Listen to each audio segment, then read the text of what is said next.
Yo, what's up, my travel buddies? It's your boy, Mohammed Nasser. And listen, I know you're itching to explore the world, get your passport stamped, all that good stuff. But before you book that ticket to a far-off land, we got to talk about safety.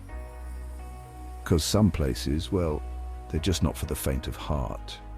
We're talking about destinations where danger lurks around every corner, and you might need more than just a travel guide to navigate them.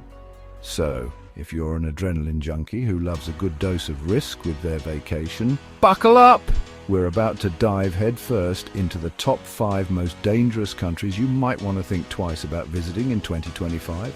Get ready for a wild ride. I'm talking political unrest, natural disasters, crime rates that would make your head spin. We're covering it all. Stay tuned because you definitely don't want to miss this. Trust me, folks, this is one trip you don't want to take.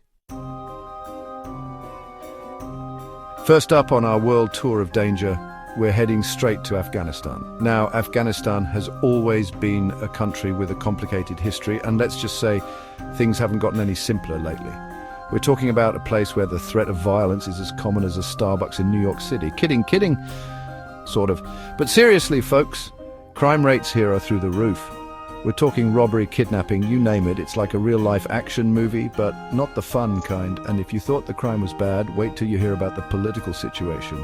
Imagine a seesaw on a roller coaster. That's Afghan politics in a nutshell. Unstable, unpredictable, and definitely not for the faint of heart. The government's trying, they really are, but it's like trying to build a house of cards in a hurricane. The Taliban's back in control, and let's just say they're not exactly known for their 5-star hospitality. They're more like that strict uncle who doesn't let you have any fun at family gatherings. So, yeah, maybe skip the Afghan adventure for now, unless you're really into extreme travel. And by extreme, I mean life-threateningly extreme. Next up on our danger list, we're jetting over to the Middle East, to a country that's been making headlines for all the wrong reasons, Syria. Once a beautiful land of ancient history and vibrant culture, Syria has been ravaged by civil war for over a decade. It's like that messy breakup that just keeps dragging on. Except instead of passive-aggressive Facebook posts, there are actual bombs and bullets. We're talking about a full-blown humanitarian crisis here, folks.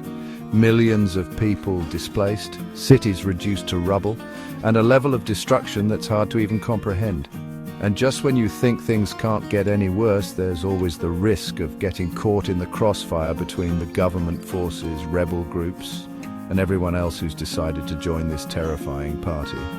Traveling to Syria right now is like volunteering to be a bowling pin in a game with no rules. The US government even has a travel advisory out for Syria that basically screams, "Don't even think about it," in big, bold letters. And you know what? They were right. Syria's a no-go zone, my friends. Let's hope and pray for peace. But until then, stay far, far away. Hold on to your hats, folks, because we're about to enter the danger zone. Yemen style. This country has been locked in a brutal civil war for years, and it's like trying to break up a fight between two angry cats. It's messy, unpredictable, and someone's definitely losing an eye. Yemen is facing a humanitarian crisis of epic proportions, with widespread famine, disease, and more bombs raining down than a Michael Bay movie marathon. And if that wasn't enough to make you reconsider your travel plans, there's also the very real threat of terrorism. We're talking about extremist groups like Al-Qaeda and ISIS setting up shop and making life a living hell for the locals. The US government has issued a big fat do not travel warning for Yemen, and for good reason. It's like walking into a minefield blindfolded. You might get lucky, but chances are it's not going to end well. So unless you have a death wish or a serious lack of common sense, I suggest you admire Yemen's beauty from afar, like really far. All right, folks, buckle up because we're heading to South Sudan, a country where the biggest danger isn't necessarily war or terrorism, but something far more insidious: disease. Now, I'm not talking about your average case of the sniffles here. We're talking about diseases like malaria, cholera, and other nasty bugs that can turn your dream vacation into a nightmare. Imagine this. You're sipping on a coconut, soaking up the sun, and bam, you're hit with a wave of nausea, fever, and the sudden urge to write your will. Not exactly the kind of souvenir you want to bring back from your trip, right? South Sudan's healthcare system is, to put it mildly, struggling. It's like trying to put out a fire with a water gun. They just don't have the resources or facilities to handle major outbreaks or provide adequate medical care. So, unless you have a medical degree and a death wish, maybe skip the South Sudan adventure for now. Your immune system will thank you.